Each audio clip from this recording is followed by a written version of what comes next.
Welcome to Isha's Kitchen.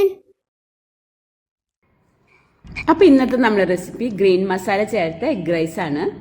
അപ്പോൾ egg റൈസിൻ്റെ മസാല റെഡിയാക്കാൻ വേണ്ടി ഞാനിവിടെ വലിയ കൈപ്പിടി മല്ലിയിലയും പൊതിന എടുത്തിട്ടുണ്ട്. പിന്നെ കുറച്ച് കറിവേപ്പില, 4 പച്ചമുളക്, ഒരു 6 ചുവന്നുള്ളി, പിന്നെ കുറച്ച് ഇഞ്ചി വെളുത്തുള്ളി പേസ്റ്റ് 1.5 ടീസ്പൂണാണ് എടുത്തിട്ടുള്ളത്.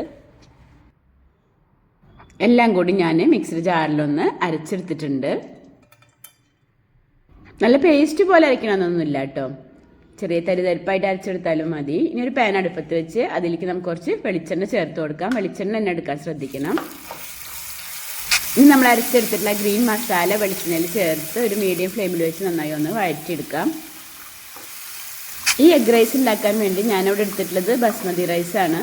അപ്പോൾ ബസ്മതി റൈസ് എടുക്കണമെന്നൊരു നിർബന്ധമില്ല. നമ്മുടെ അടുത്ത് ഇപ്പോൾ വേവിച്ച പൊന്നിരിച്ചോറ് ഉണ്ടെങ്കിൽ അതോ അതല്ലാന്നുണ്ടെങ്കിൽ ഏതെങ്കിലും പച്ചരിച്ചോറ് ഉപയോഗിച്ചാലും മതി. ബസ്മതി റൈസ് ആകുമ്പോൾ ഒന്നും കൂടി ടേസ്റ്റ് ആയിരിക്കും. ഈ മസാലയിലേക്ക് ഞാൻ 1/2 ടീസ്പൂൺ ഉപ്പ് ചേർത്ത് കൊടുത്തിട്ടുണ്ട്.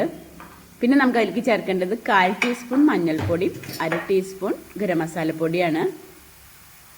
അതും കൂടി ചേർത്ത് കൊടുത്ത് നമുക്കൊന്നും കൂടി ഒന്ന് വഴറ്റിയെടുക്കാം. അതിൻ്റെ ഒരു പച്ചമണം പോകുന്ന വരെ ഒന്ന് വഴറ്റിയെടുക്കാം. ഞാൻ 2 കപ്പ് ചോറിൻ്റെ അളവാണ് കാണിക്കുന്നത്. അപ്പോൾ അതിലേക്ക് ഞാൻ 3 കോഴിമുട്ടയാണ് എടുക്കുന്നത്. ഇപ്പോൾ മസാലൻ്റെ ആ ഒരു പച്ചമണമൊക്കെ പോയിട്ടുണ്ട്. ഈ സമയത്ത് നമുക്ക് 3 കോഴിമുട്ട പൊട്ടിച്ച് അതിലേക്ക് ഒഴിച്ചു കൊടുക്കാം.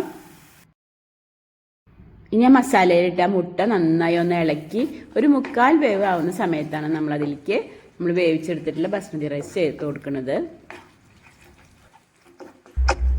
ഈ സമയത്ത് നമുക്ക് വേണമെന്നുണ്ടെങ്കിൽ കുറച്ച് കുരുമുളക് പൊടി ചേർത്ത് കൊടുക്കാം. പക്ഷേ ഈ 4 മുളകിന് അത്യാവശ്യം എരിവുണ്ട്.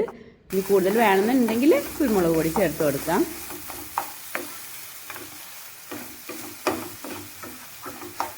ഇപ്പോൾ കോഴിമുട്ട ഒരു 1/4 ഭാഗം വെന്തിട്ടുണ്ട്. ഈ സമയത്ത് നമുക്കതിലേക്ക് നമ്മൾ വേവിച്ചെടുത്തിട്ടുള്ള ബസ്മതി റൈസ് ചേർത്ത് കൊടുക്കാം. ഇനി എല്ലാം കൂടി നമുക്ക് നന്നായി ഒന്ന് മിക്സ് ചെയ്യാം. ഇനി ഉപ്പ് നോക്കിയിട്ട്, നമ്മൾ ഉപ്പിട്ട് വേവിച്ച ചോറാണ്, ഉപ്പ് നോക്കിയിട്ട് വേണമെന്നുണ്ടെങ്കിൽ നമുക്ക് ഉപ്പ് ചേർത്ത് കൊടുക്കാം. ഇത് ബാച്ചിലേഴ്സിന് ഉണ്ടാക്കാൻ പറ്റിയ ഈസി ആയിട്ടുള്ള ഒരു റെസിപ്പിയാണ്. അതുപോലെ തന്നെ കുട്ടികൾക്ക് ടിഫിനിൽ കൊടുത്തു വിടാനും നല്ലതാണ്. നമ്മൾ രാത്രി ചോറൊക്കെ വേവിച്ച് ഫ്രിഡ്ജിൽ വെക്കുക, അതുപോലെ മസാലയൊക്കെ അരച്ച് വെക്കുകയെന്നുണ്ടെങ്കിൽ രാവിലെ പെട്ടെന്ന് തന്നെ നമുക്ക് കുട്ടികൾക്ക് ടിഫിന് ഉണ്ടാക്കിയെടുക്കാൻ പറ്റും.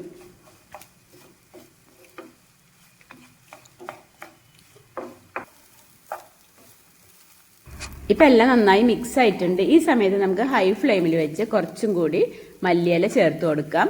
അത് നന്നായി ഒന്ന് ഇളക്കിയതിന് ശേഷം ഫ്ലെയിം ഓഫ് ചെയ്യാം. ഇതിന് സൈഡായിട്ടൊന്നും ആവശ്യമില്ല. ഇനി വേണമെന്നുണ്ടെങ്കിൽ ഒരു ചമ്മന്തിയോ അല്ലെങ്കിൽ ഒരു അച്ചാറോ വേണമെന്നുണ്ടെങ്കിൽ കുട്ടികൾക്ക് ഇത് ഇങ്ങനെ തന്നെ നമുക്ക് ടിഫിനിൽ കൊടുത്തയക്കാം.